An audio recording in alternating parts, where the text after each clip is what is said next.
오늘 우리에게 주신 하나님의 말씀은 출애굽기 19장 1절에서부터 6절까지의 말씀입니다. 출애굽기 19장 1절부터 6절까지의 말씀을 한번 교독해서 읽어보도록 하겠습니다. 제가 1절부터 읽겠습니다. 이스라엘 자손이 애굽 땅을 떠난 지 3개월이 되던 날 그들이 시내 광야에 이르니라. 그들이 르비딤을 떠나 시내 광야에 이르러 그 광야에 장막을 치되 이스라엘이 거기 산 앞에 장막을 치니라. 모세가 하나님 앞에 올라가니 여호와께서 산에서 그를 불러 말씀하시되 너는 이같이 야곱의 집에 말하고 이스라엘 자손에게 말하라. 내가 애굽 사람에게 어떻게 행하였음과 내가 어떻게 독수리 날개로 너희를 업어 내게로 인도하였음을 너희가 보았느니라. 세계가 다 내게 속하였나니 너희가 내 말을 잘 듣고 내 언약을 지키면 너희는 모든 민족 중에서 내 소유가 되겠고 너희가 내게 대하여 제사장 나라가 되며 거룩한 백성이 되리라. 너는 이 말을 이스라엘 자손에게 전할지니라. 아멘. 부르심의 목적이라는 제목으로 우리 윤만희 선교사님 말씀 전해주시겠습니다.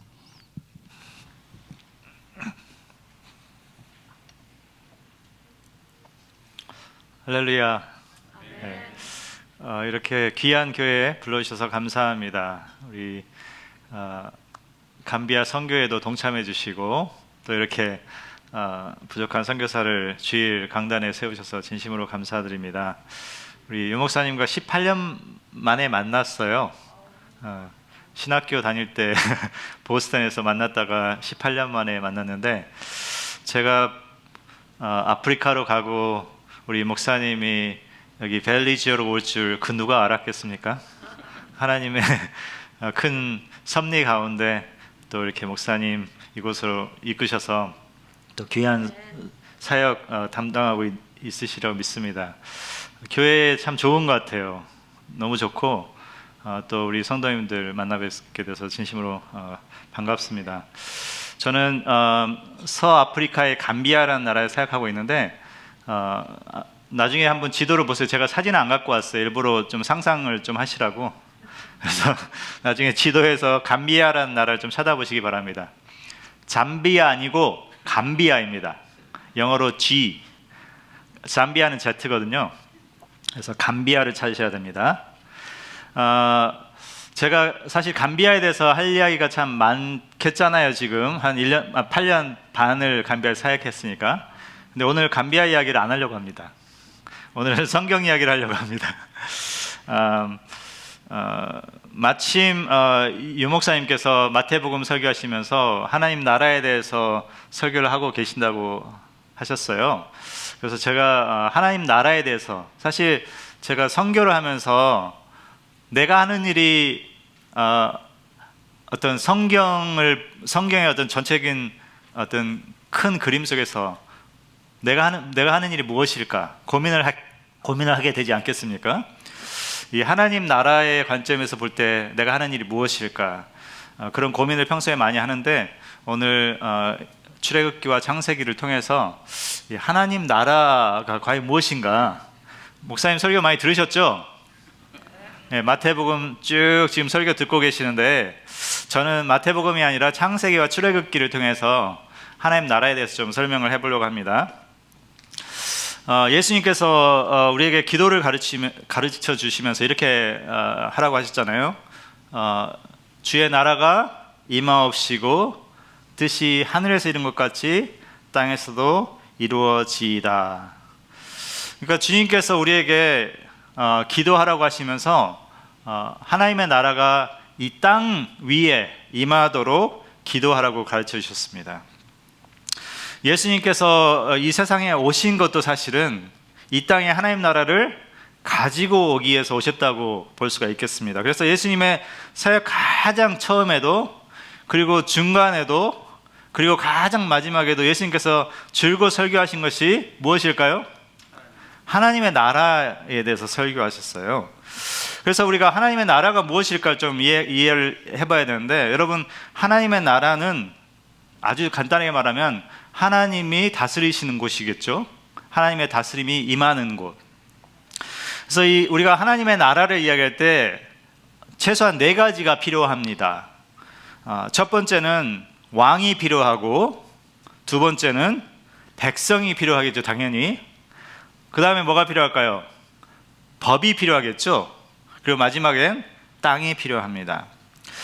하나님께서 이제 창세기에 에덴 동산을 만드셨을 때 그 에덴 동산에는 이 네 가지가 다 있었어요. 왕이 누구셨을까? 에덴 동산에 하나님이겠죠. 반응이 좋네요. 일부 예배 때는 조용하셨는데 당연히 왕은 하나님이시고, 둘째 백성은 누구일까요? 아담과 하와겠죠. 그리고 이제 창조 세계겠죠. 법은 어디에 있습니까? 에덴 동산에 하나님께서 아담과 하와에게 주신 명령이 있잖아요. 너희가 다 먹어도 되지만 이것은 먹지 말아라. 그리고 마지막으로 땅은 어디에 있습니까? 에덴이 땅이죠. 하나님의 통치가 임하는 영역. 그런데 이제 창세기 3장에 보면 무슨 일이 일어나죠? 아담과 하와가 하나님의 주신 법을 어기는 일이 일어났죠. 그렇게 해서 생긴 결과가 뭐냐니까 하나님의 나라에 균열이 생긴 거예요. 쉽게 말하면. 그래서 아담과 하와의 불순종을 인해서 죄가 이 세상으로 들어왔다. 성경이 그렇게 말하고 있죠. 그래서 선과 악을 몰랐던 사람들이 이제는 선과 악을 알게 되고, 하나님께 순종할지 하나님께 불순종할지를 매번 선택하면서 어떻게 보면 죄의 가능성을 가득 안고 이 인류가 출발하게 됐다고 볼 수가 있겠습니다. 그래서 불순종한 아담과 하와에게 닥친 결과가 무엇이었습니까? 죽음이죠. 그래서 창세기 3장부터 11장에 보면 누가 죽고 죽음에 관한 이야기가 계속 나옵니다. 그리고 또 하나의 결과가 있었는데, 아담과 하와가 에덴에서 쫓겨나는 일. 에덴의 어느 쪽으로 갔을까요? 동쪽. 옛날에 드라마 에덴의 동쪽이라는 드라마가 있었어요. 에덴의 동쪽으로 쫓겨납니다. 쫓겨나는 것을 영어로 하면 exile이에요. exile. exile이 뭐냐니까 추방된 상태. 그래서 구약에서는 이 땅이 가지는 상징성이 굉장히 크거든요. 땅은 하나님이 아까 다스린 영역이라 했잖아요.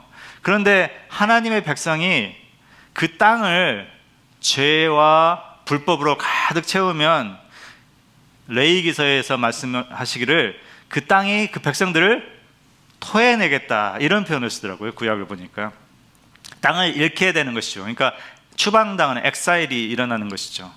아담이 에덴 동산의 죄를, 그 없던 죄를 들어오게 하는 그런 일을 함으로써 아담과 하와가 그 땅을 잃게 되는 것이죠. 하나님이 주신 땅을 잃게 되는 것입니다. 근데 나중에 이제 이스라엘 역사 가운데 이런 추방이 한 번 더 있었어요. 나중에 이 유다 백성들이, 하나님이 그들에게 가나안 땅을 주셨잖아요. 가나안 땅을 주신 건 전적인 은혜였습니다. 은혜로 받은 땅에서 살아가는데, 그들이 그 땅에 가나안 백성들처럼 우상 숭배로 가득 채우고 온갖 부정의와 불법으로 가득 채우니까 그 땅에서 결국 쫓겨나가게 됩니다. 그래서 바벨론이라는 곳으로 추방당하죠. 그 역사가 이렇게 반복되는 것을 볼 수가 있겠습니다. 아무튼 이 아담의 불순종을 해서 세상에 죄가 들어왔습니다. 그리고 이제 창세기 3장부터 11장까지 쭉 가면은 죄가 어떻게 이제 이 자라나는지를 보여주거든요. 그리고 이 죄가 자라난 사건을 가장 잘 보여주는 두 가지 사건이 있는데, 첫 번째 사건은 노아의 홍수 사건. 죄가 온 세상에 무슨 표현이죠? 관영했다, 뭐 그런 표현 쓰잖아요. 쭉 가득 찼다. 그리고 또 하나의 사건은 이제 바벨탑 사건인데, 이 두 사건 모두 하나님의 나라가 심하게 훼손된 것을 보여주는 대표적인 사건입니다. 하나님의 나라가 에덴 동산에서 시작됐는데 심하게 훼손이 된 것이죠. 특히 바벨탑 사건을 보면은 사람들이 탑을 높이 쌓고 그 자기의 이름이 하늘에 닿게 하려고 하는 것입니다. 무슨 일입니까? 하나님이 아니라 자기들이 왕이 되는 나라를 만들려고 한 것이잖아요. 쉽게 말하면. 그래서 이 창세기 11장까지 가면은 하나님의 나라가 아주 심하게 훼손된 것을 보게 됩니다. 그런데 하나님께서 이거에 대해서 이제 어떻게 하시는지를 보여주는 게 이제 그 다음의 스토리인데, 창세기 12장에 하나님께서 아브라함이라는 사람을 이제 부르셔요.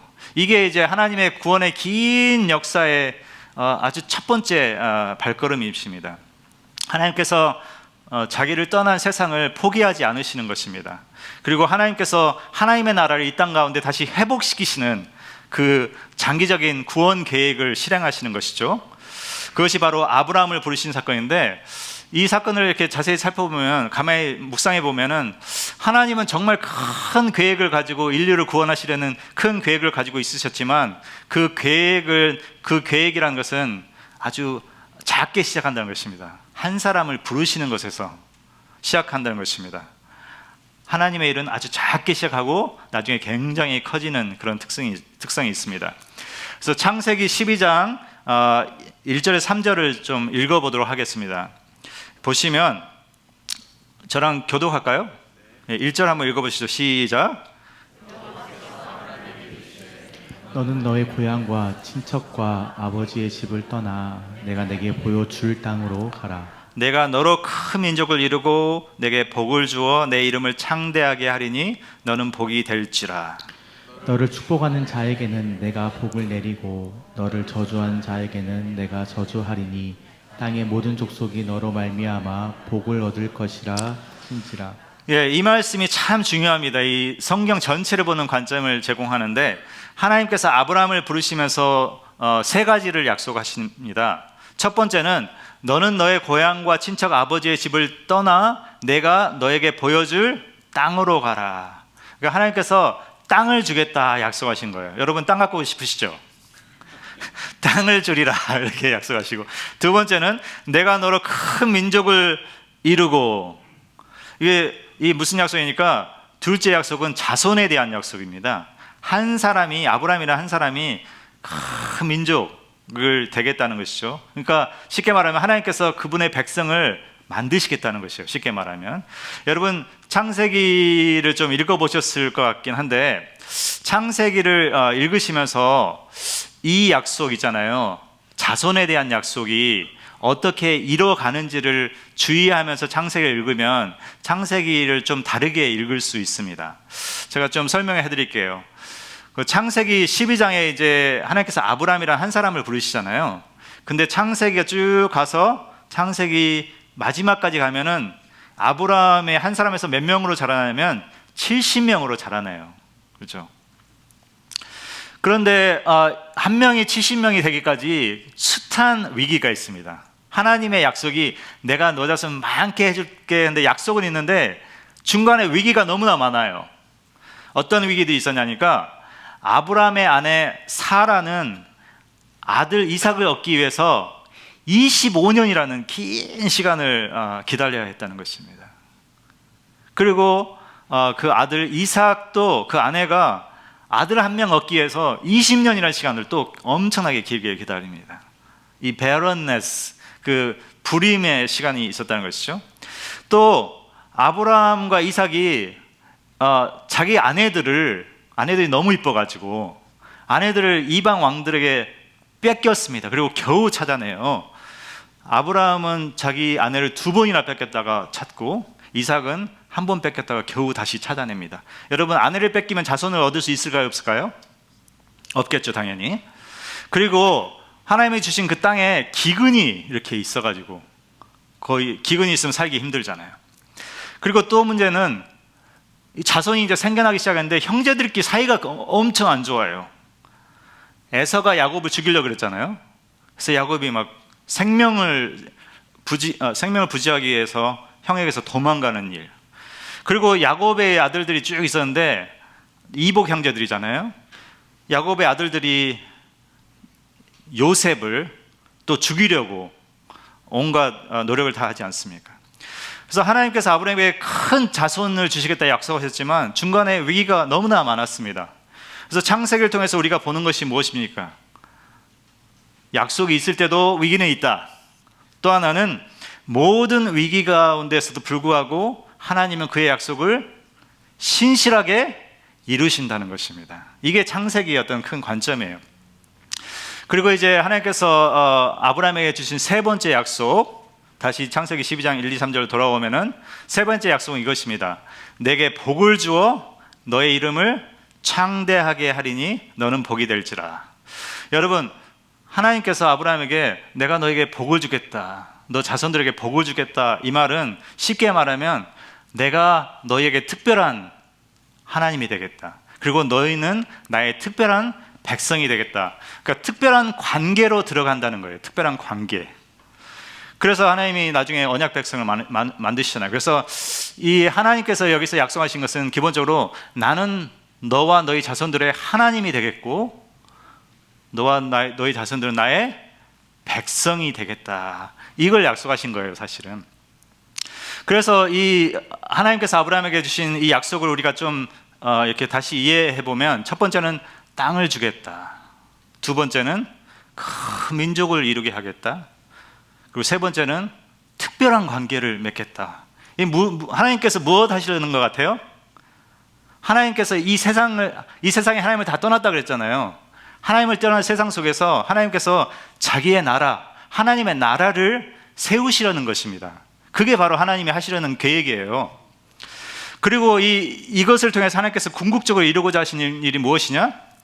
땅의 모든 족속이 너로 말미암아 복을 얻게 하시겠다. 이게 하나님의 어떤 궁극적인 목표예요. 결국 하나님께서 이 세상 속에 이스라엘 통해서 자기의 나라를 세우시고 그 나라를 통해서 그 모든 족속으로 이 하나님의 나라가 확장되게 하시겠다는 것이 하나님의 선교의 큰 그림이라는 것입니다. 이게 바로 하나님의 선교의 구약에 나타난 하나님의 선교의 시작이라고 볼 수가 있겠죠. 오늘 말씀의 본문으로 제가 출애굽기 19장을 선택했는데, 여러분 창세기의 관심은 제가 지금까지 설명한 것처럼 아브라함의 자손이 어떻게 한 명에서 70명으로 성장하였는지를 쫙 보여주는 책이라고 한다면, 출애굽기의 이제 관심은 하나님께서 아브라함의 그 자손들을 이제 어떻게 자기의 백성으로 만드시는지를 보여주는 책이 바로 출애굽기입니다. 뭐라 말했죠? 아브라함의 자손들을 하나님의 백성으로 만드시는 과정을 보여주는 것이 바로 출애굽기라는 것입니다. 이스라엘이 이제 하나님의 약속대로 애굽에서 굉장히 수적으로 성장을 했습니다. 그래서 출애굽기 1장에 가면은 이스라엘 백성들이 심히 번성하고 온 땅에 가득하게 되었다고 그렇게 말하고 있거든요. 430년 동안을 이스라엘 백성들이 애굽에서 이제 살면서 마지막에는 숫자가 너무 늘어서 이제 애굽 사람들의 핍박을 받지 않습니까? 그런데 이 백성들이 애굽에서 오래 살면서 한 가지 큰 문제가 생겼습니다. 무슨 문제냐니까 이 사람들이 하나님을 잊어버렸어요. 하나님을 잃어버렸어요. 그래서 하나님께서 이제 모세를 불러셔가지고 애굽에 있는 그 자기 백성들에게 보내시면서 이렇게 자기를 소개합니다. 하나님이 자기를 소개해야 돼요. 뭐라 해야 하니까 너희 조상의 하나님 여호와 곧 아브라함의 하나님, 이삭의 하나님, 야곱의 하나님께서 나를 너희에게 보내셨다 하라.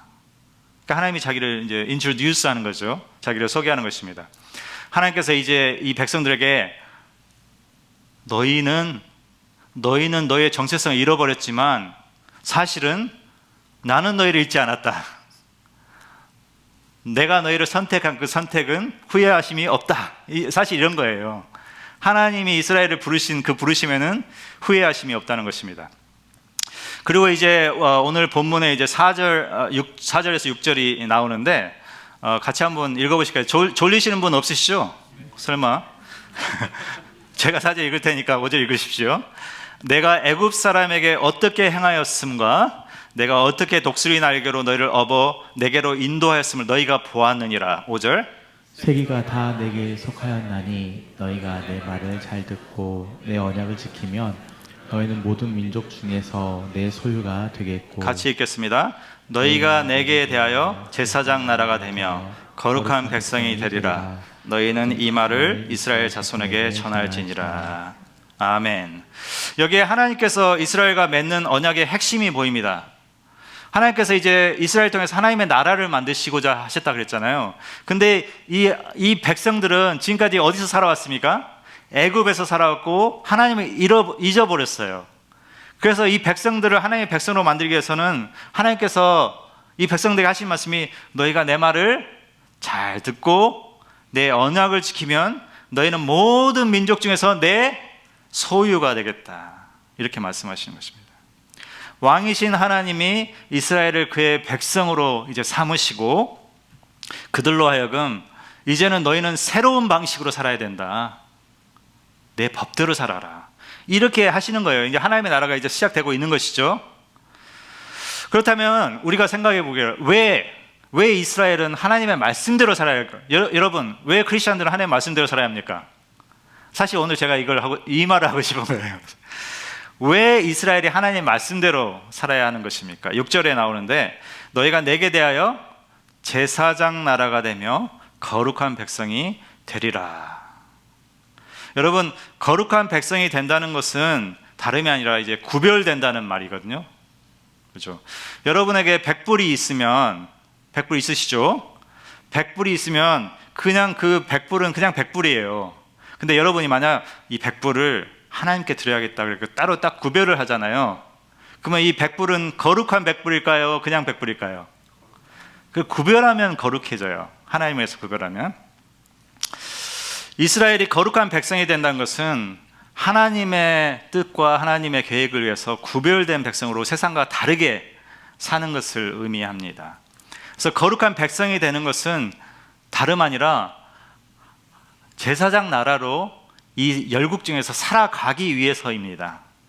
제사장의 역할이라는 게 뭐냐니까 구약시대에 하나님의 율법 가르치는 사람들이에요. 그리고 혹시 백성들이 그 율법을 어겨가지고 죄를 지으면 그들에게 제사를 드려줘서 죄 사함을 받는 법을 그런 역할을 하도록 구별된 사람들이 바로 제사장이었죠. 그런데 이 말씀에 하나님께서 하신 말씀이 이스라엘이 제사장 나라가 되게 하겠다는 것은 이스라엘이 나라로서 모든 열국들에게 하나님의 법을 가르치고 열국들을 위해서 기도하는 나라가 되게 하겠다는 것이에요. 이것이 바로 하나님께서 이스라엘을 선택하신 목적이죠. 여기에 다시 한번 하나님의 선교의 큰 뜻이 보입니다. 하나님께서 이 사명을 위해서 이스라엘을 선택하셨다는 것입니다. 여러분은 나중에 구약성경 쭉 읽어보시면 이사야에서도 하나님께서 이 말씀을 거듭거듭 하십니다. 그래서 여기 가서 우리가 이제 한번 배울 만한 것이 하나님의 백성들이 거룩한 삶을 살아야 될 이유가 바로 여기에 있다는 것입니다. 우리가 왜 거룩한 삶을 살아야 됩니까? 하나님께서 우리를 선택하셔서 그렇게 살아야지 우리로 하여금 제사장 나라로 섬길 수 있게 되기 때문입니다. 그래서 크리스토퍼 라이트라는 구약학자가 이렇게 말을 했습니다. 우리의 선교는 우리 주위에 있는 자들이 우리가 예배하는 하나님과 우리가 사는 삶에 호기심을 갖도록 만드는 것이다. 한 나라의 복음이 전파될 때 우리가 열심히 복음 믿으세요, 예수 믿으세요 이것보다도 그 사람들이 예수 믿는 사람들 볼 때 뭔가 다르다? 상당히 뭔가 좀 다른 사람들인데 호기심을 갖게 해서 결국엔 예수 믿으세요 할 때 그때 이제 믿고 싶어요. 그렇게 되는 것이란 거죠.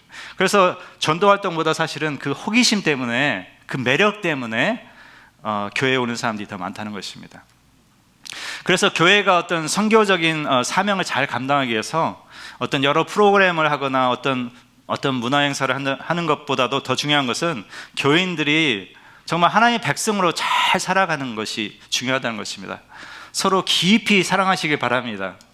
그리고 정말 용서하시길 바랍니다. 요즘은 교회들이 너무 잘 싸우죠. 이 교회는 안 싸운 걸로 알고 있어요. 근데 교회들이 너무 싸워요.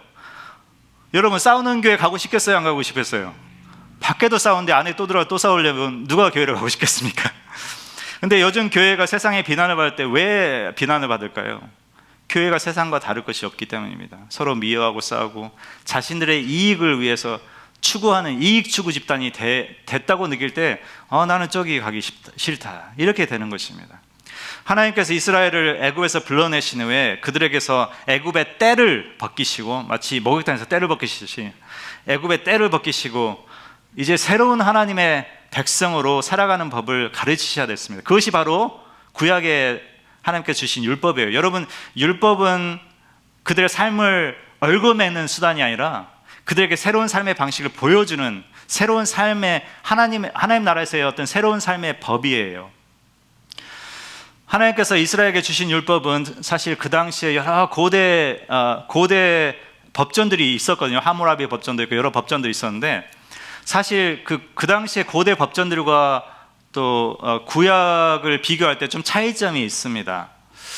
구약을 읽어보면은 특별히 강조되는 것이 노예들이나 이방인들, 그 다음에 과부와 아버지가 없는 고아들, 그 다음에 레위인들처럼 그 사회에서 가장 가난하고 약한 사람들에 대한 깊은 관심과 배려를 보여주고 있는 책이 바로 구약 율법입니다. 그 한 예가 있는데, 여러분 출애굽기 20장에 가면은 하나님께서 십계명을 주시거든요. 근데 십계명이 끝나고 21장부터는 이제 구체적인 법전들을 주세요.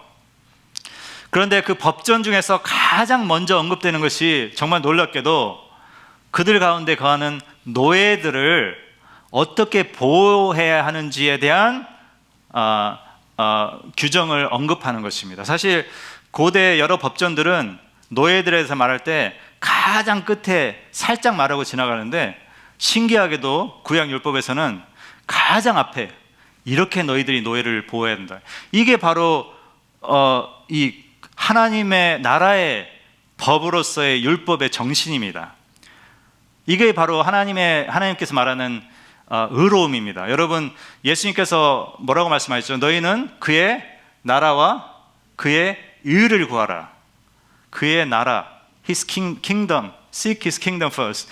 그의 킹덤을 구하고 His righteousness, 그의 의를 구하라. 하나님의 나라는 의로운 나라예요. 근데 그 의로운 나라는 이렇게 좋은 옷 입고 성경 끼고 다니는 그런 것이 아니라, 이런 정신으로 살아가는 사람들의 삶이 의로움이라 것입니다. 그리고 그 당시에 모든 종교들은 사실 다신론이었습니다. 다신론이 뭐냐니까, 사람들은 자기가 원하는 것이 있으면 그것을 줄 수 있는 신에게 가서 그걸 구하는 것이에요.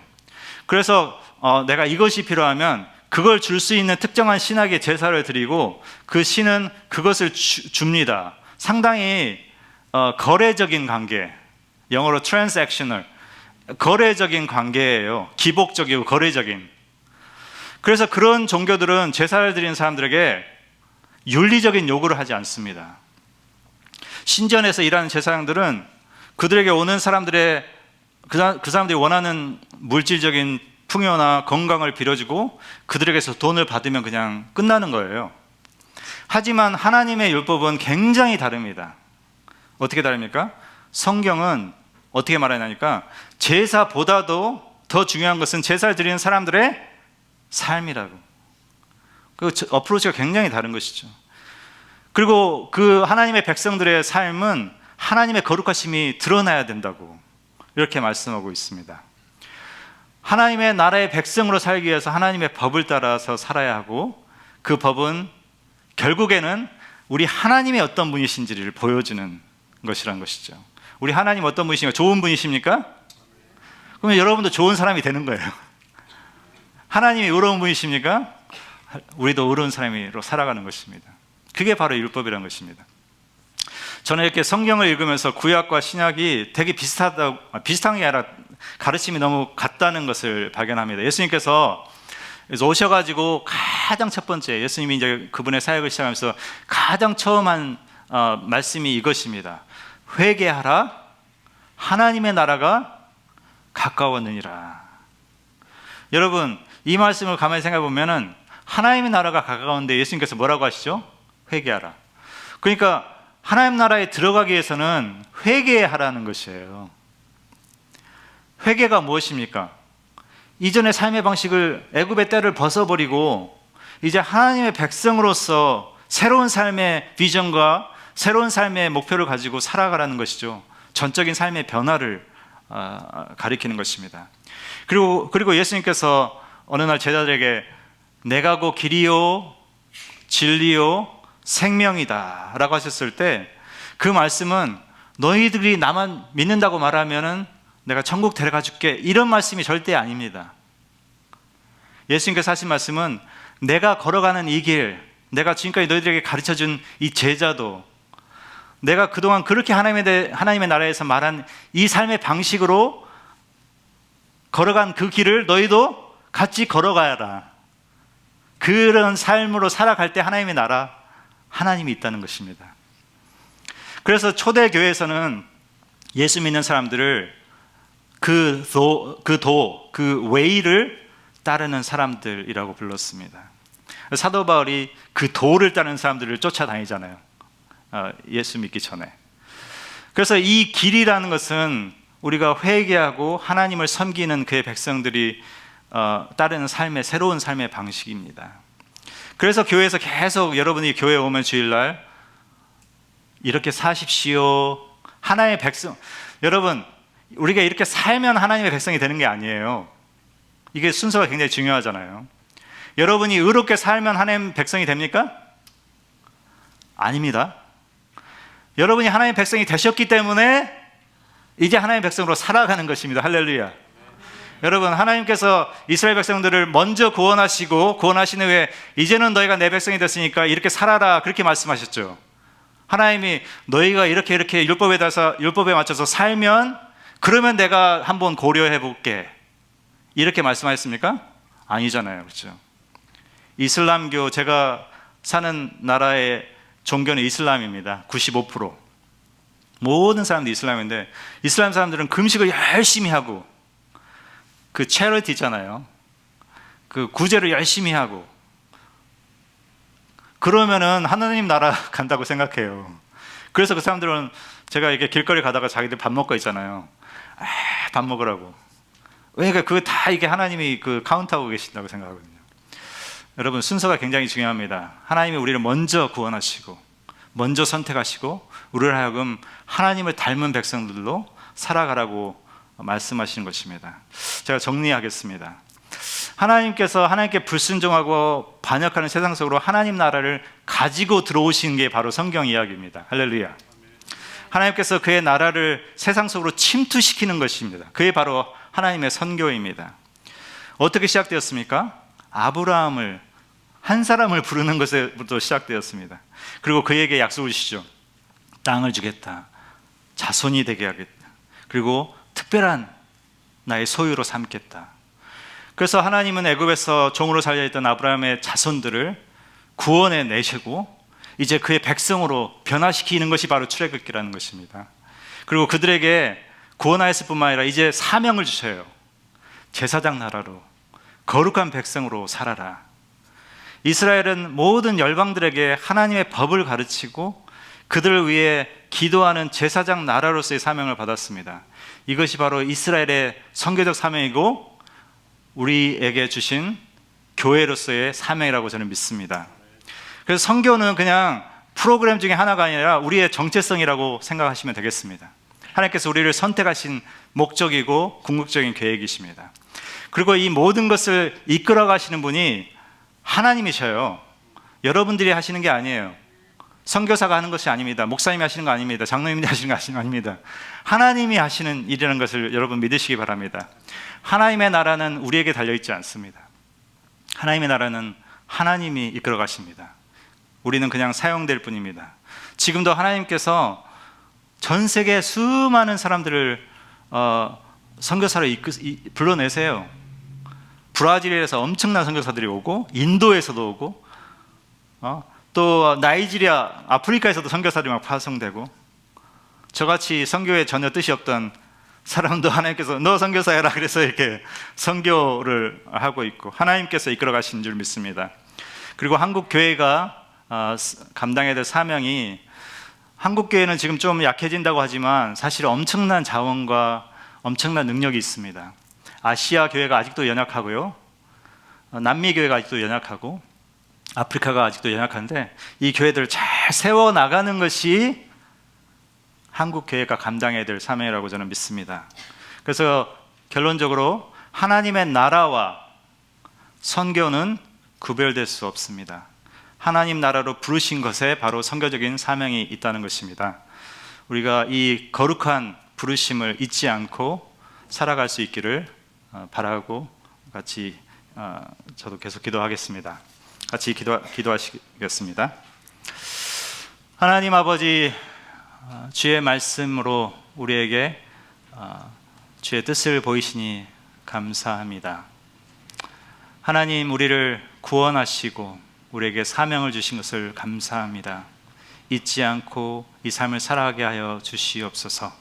나성 북부교회를 주의 나라로 부르셨으니 하나님의 나라로서의 사명을 잘 감당하는 교회 되게 하여 주시고, 이곳에 주의 백성으로 부르신 성도들에게 주께서 끊임없이 위로하시고 도전하시고 격려하시고 굳건하게 세워 주시옵소서. 예수님의 이름으로 기도드리옵나이다. 아멘.